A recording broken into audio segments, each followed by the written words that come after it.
Welcome to the SK Newsline in Newscast. I'm your presenter, Andre Huey. A double homicide in Newtown Tuesday night. More in this report. Kyle Williams and Akeem Paris, both of Carty Alley, Newtown, were gunned down Tuesday night in the community. Police say both were shot by masked assailants. Kyle died on the scene, while Akeem Paris was transported to the JNF hospital but succumbed to his injuries. A police statement is expected shortly. This is the second double homicide for 2021, bringing the number of homicides to 7 for the year thus far. In January, 20-year-old Lamont Heiliger and 19-year-old Jaquan Merritt were murdered in McKnight, the western end of the capital city. The most recent homicide occurred in Nevis.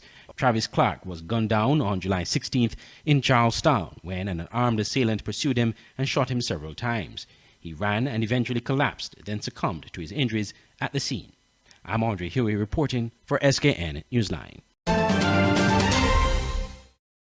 As authorities on St. Kitts ready new food vending locations, vendors are being requested to register to facilitate placement. SK Newsline's Glenn Bart reports. Persons who want to carry out vending operations are to register with the Ministry of Agriculture, which will supervise vending operations on St. Kitts. As food truck vendors gear up to occupy space on North Independence Square and other food vending activities assigned to Lower Shea Lane, officials are asking vendors to register to be allocated space for their operations. Speaking recently on leadership matters, government officials commented on registration and the matter of fees. In the initial stages, we know it's going to be a bit of an adjustment for the food truck vendors. And so the fees are going to be waived for a while until they get comfortable with the space and learn how to navigate the space. As for the space, depending on the size, we are designing the space to accommodate between 6 and 8 food trucks, depending on the size of the food trucks. The Ministry of Agriculture will facilitate the signing up and will help you through the process to ensure that you get the space that is being requested. Right, so just call the Ministry of Agriculture, or you can visit government headquarters. If you're going to call 467-1016, 467-1016, or you can call government headquarters and ask for the Ministry of Agriculture, and we will guide you through the process. In the context of the COVID-19 pandemic, the government decided to remove unregulated vending from the streets, allocating vendors to specific areas of Basse-Terre, including the Basse-Terre Public Market. Glenn Bart reporting for SK Newsline. When we come back, the St. Peter's Bus Drivers Association has a new executive. Elliott's Funeral Parlor is the first licensed embalmer in the Federation of St. Kitts and Nevis. We have a friendly and professional staff. At Elliott's Funeral Parlor, we offer a wide range of packages from $6,500. Homegoing service at chapel, locally made caskets, tailoring of outfit for deceased of your choice, wake, overnight with slideshow, funeral, death announcement, obituary, booklets, family pin-ons, memorial books, preparation of funeral arrangements, wreath, fresh and artificial. For further information, call 469-3298, 664-2007, or 660-0186. Elliott's Funeral Parlor in Gingerland, Nevis. Dedicated to those we serve. When you need electronics or appliances, find just what you want quickly in one location. Yes, everything's under one roof. Only at Smart Electronics. We have tons of name brands, amazing service, and easy layaway plans. Summer is just around the corner, and we will save you the hassle of walking around town or going to St. Martin. We have everything you need right here in St. Kitts, so don't get confused and go different places. We are located at Port Zonte opposite the food court. Visit us today, or if you have any questions, you can call 466-4271. Smart Electronics, way to live a smart life. Terms and conditions apply. Where will we go when the quarantine thing done and everybody touch? An open interactive event can be described as tremendous, effective, on par with any conference around the world. From exhibitions to trade shows, corporate events to product launches, from press events to political functions. We are the secret sauce behind events that make you go, wow. We've staged multiple world-class events in the Caribbean and developed the skill to deliver quality in every detail, whether the event is live or fully virtual, or maybe even somewhere in between. At Open Interactive, we got your events covered. Get your free quotation today at www.madebyopen.com.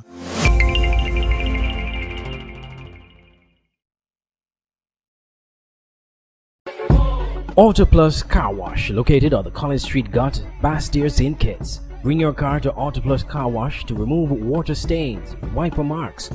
Get your doors, roof panel cleaned, seat floor mats, buffing, headlights, and engine wash. You get quality service at the best price at Auto Plus Car Wash. They really care for your car. Call 765-5140 or visit them on the College Street Gut, Bastille, St. Kitts. Auto Plus Car Wash, where the service is number one.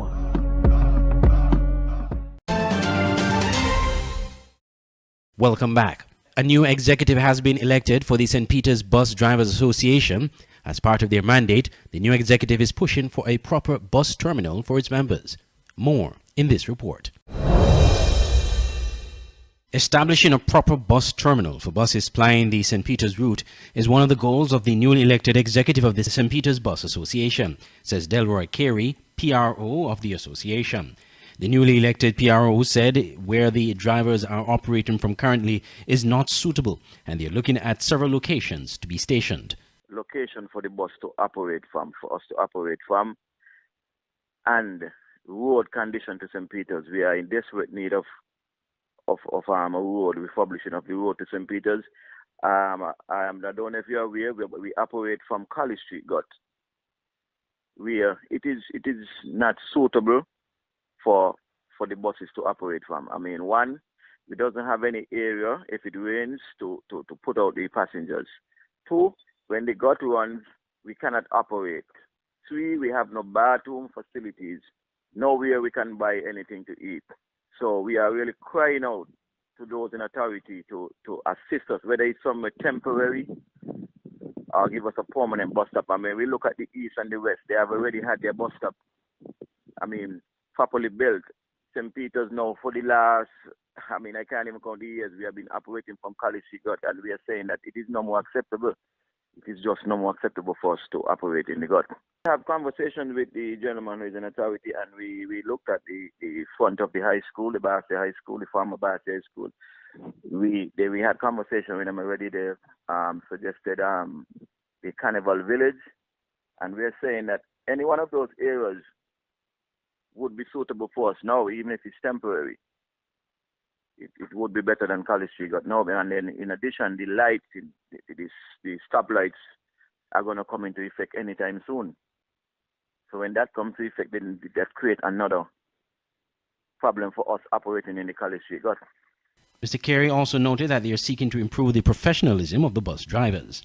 Well, we are hoping with our term now in office, we are hoping to really improve the level service of the busman. We don't no longer want to see us as just bus drivers, but as a service provider.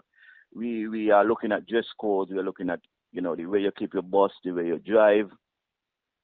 Because the passengers are supposed to be comfortable, and so we are really looking in that area of having at times bringing in personnel to have those sessions, even in the business management aspect of the bus, because your bus is your business. Just like you go to work 8 to 4 for somebody else because you want to improve on your life, then it's the same way we need to look at the bus. It's a business, and the bus should be treated in a way because we need it to support our families. So we want to change the whole overall look at the way bus drivers operate. We are looking also to use this bus association and the stakeholders to bring back the community of St. Peter's together. So we have a lot of things on our agenda, and we are really hoping that with the assistance of the bus operators and owners that we could all achieve all of this together. He listed the new executive members of the St. Peter's Bus Association. The newly appointed executive body is spearheaded by Andrew Talbot-Bass, the president. We have Devon Smooth Keynes, the vice president. We have Arville Sailor Thompson, the treasurer. We have Andy Pemberton, the secretary, and myself, Delroy Carey, PRO. This is the new executive body that has been elected to run the affairs of the St. Peter's Bus Association. We will have more from Mr. Carey's interview in a subsequent newscast. Andre Huey, SKN Newsline. Police are making moves to enforce mask wearing in public spaces and have issued hundreds of tickets. Glenn Bart reports. Superintendent of Police Cromwell Henry disclosed that over 300 tickets have been issued in relation to mask wearing.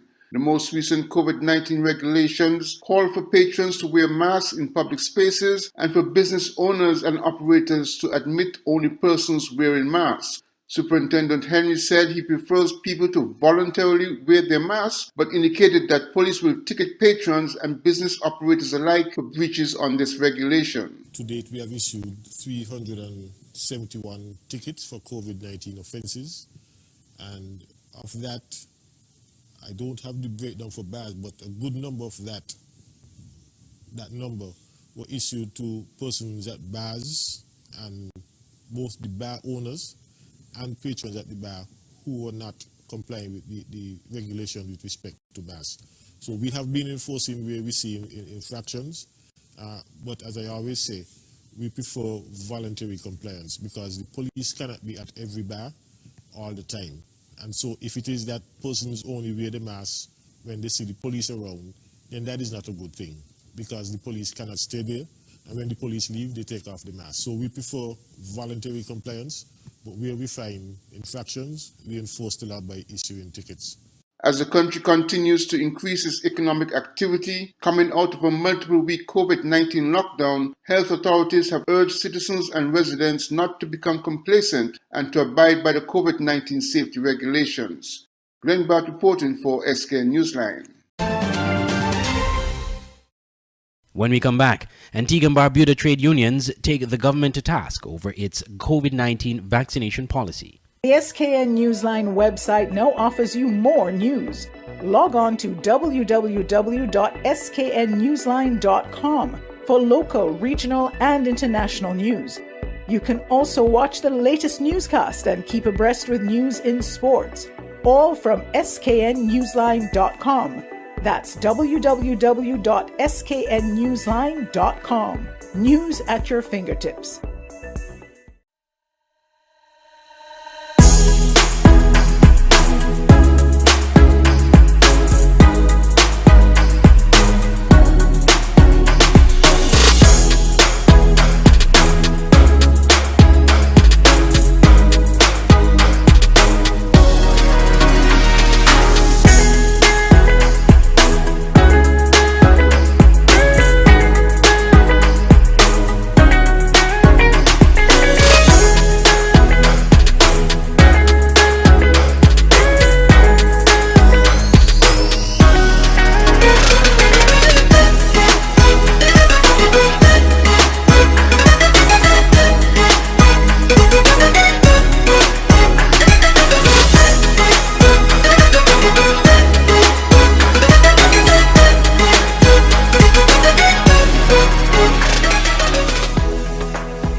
It's the new and improved SKN Newsline Android mobile app. With the SKN Newsline app, you can watch your news reports, the SKN Newsline Newscast, sports, special features, and so much more. You can also send us a WhatsApp or call us directly. Go in the Google Play Store, search SKN Newsline, and download the app today. The SKN Newsline mobile app. News on the go.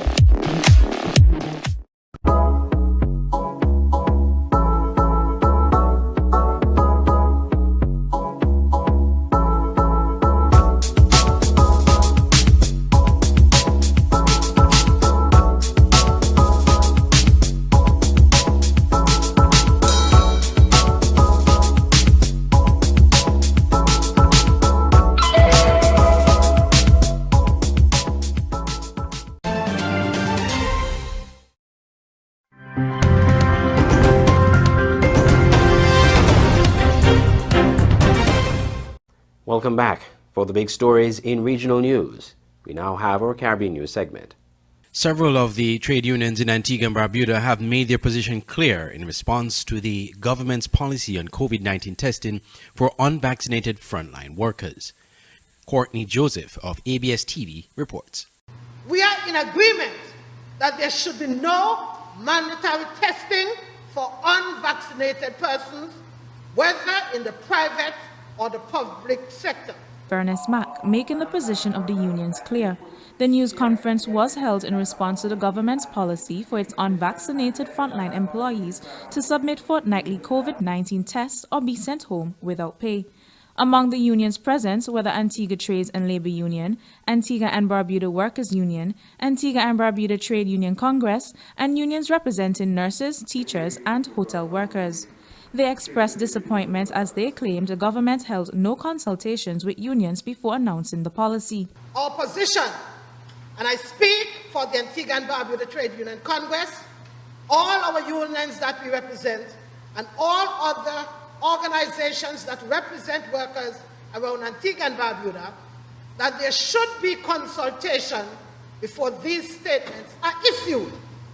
There needs to be continuous dialogue. Representatives from the Antigua and Barbuda Trade Union Congress revealed that they did reach out to the governments of Antigua and Barbuda on the 23rd of June to initiate consultations on the matter but got no response. Trade unionists are calling for further public education to encourage vaccination. We believe that the way forward has to be dialogue and education.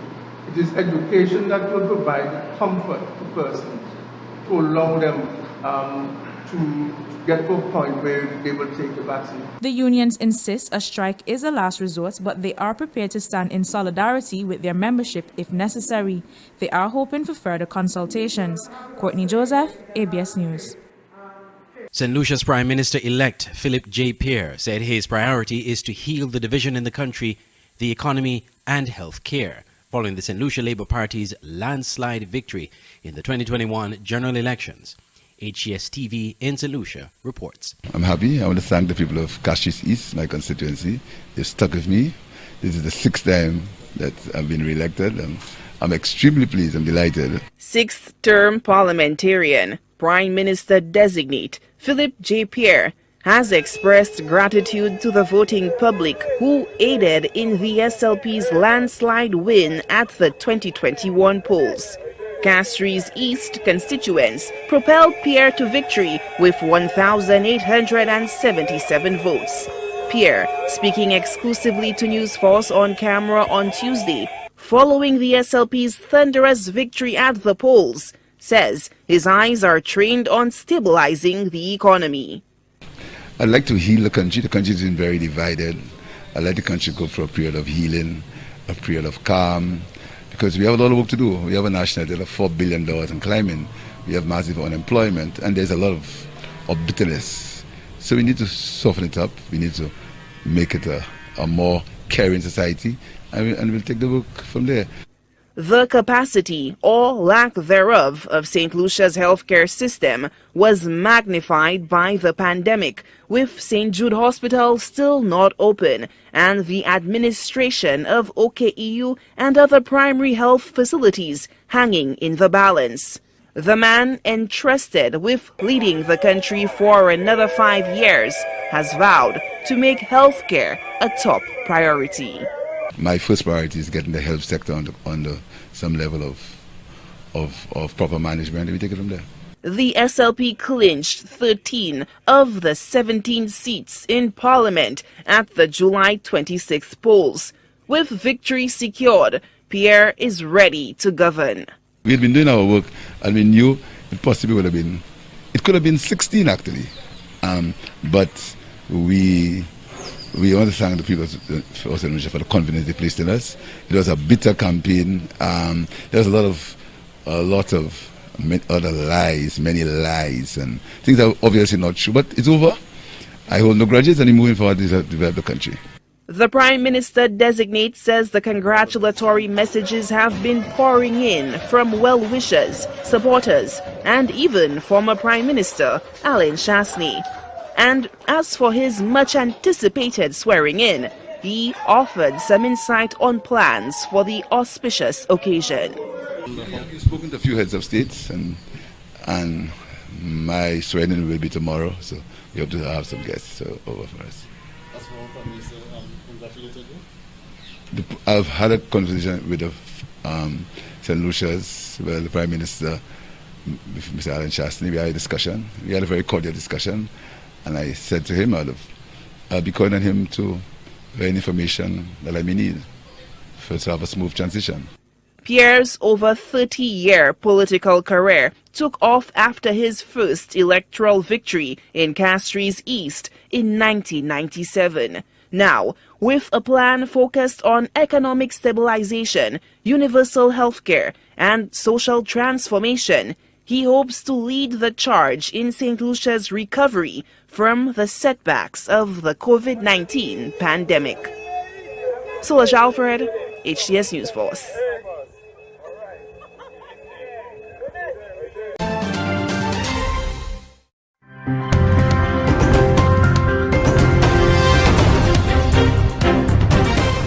Internationally, 4 police officers have testified about the January 6 attack on the U.S. Capitol building to a House of Representatives special committee for the first time. Former President Donald Trump had encouraged his supporters to interrupt a validation process that would result in him losing the 2020 election.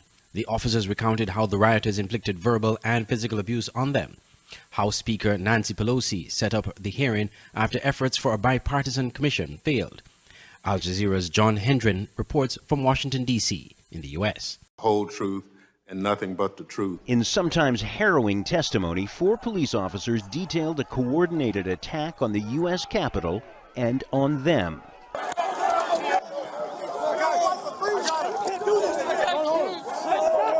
Washington police officer Michael Fanone's own body camera captured him being pulled into the crowd of Donald Trump supporters, beaten and shocked with a taser. Mike, stay in there, buddy. Mike, it's Jimmy. I'm here. Mike.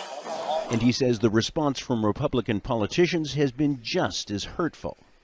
The indifference shown to my colleagues is disgraceful, but nothing, truly nothing, has prepared me to address those elected members of our government who continue to deny the events of that day, and in doing so, betray their oath of office. Washington Metropolitan Police Officer Daniel Hodges, seen in a viral video being crushed between the Capitol doors by rioters, urged Congress to act. I need you guys to address if anyone in power had a role in this. We're not allowed to.